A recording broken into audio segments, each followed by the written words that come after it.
So, Peter, why is marine surveying so important? The surveyor is a very, very important person.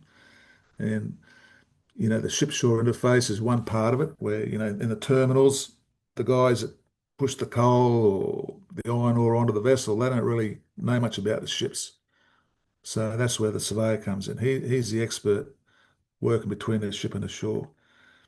Things such as hold cleaning or hold cleanliness inspections or surveys prior to loading cargoes.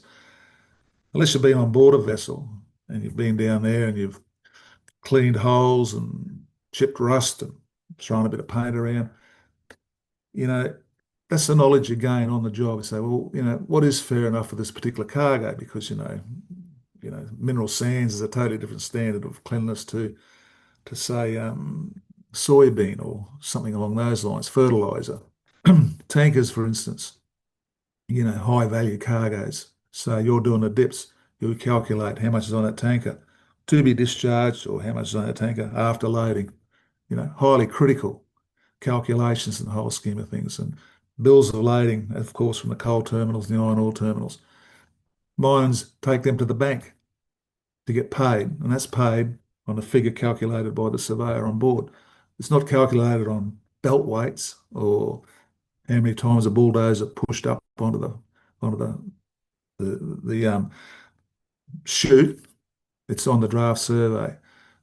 Um, in the small boat sphere, Eric, which I'm not that specialised in, but obviously the trust between a surveyor and the clients there is very, very important. So you're like the village priest, aren't you, really, in a way? As I say, surveying's not a job, it's a calling.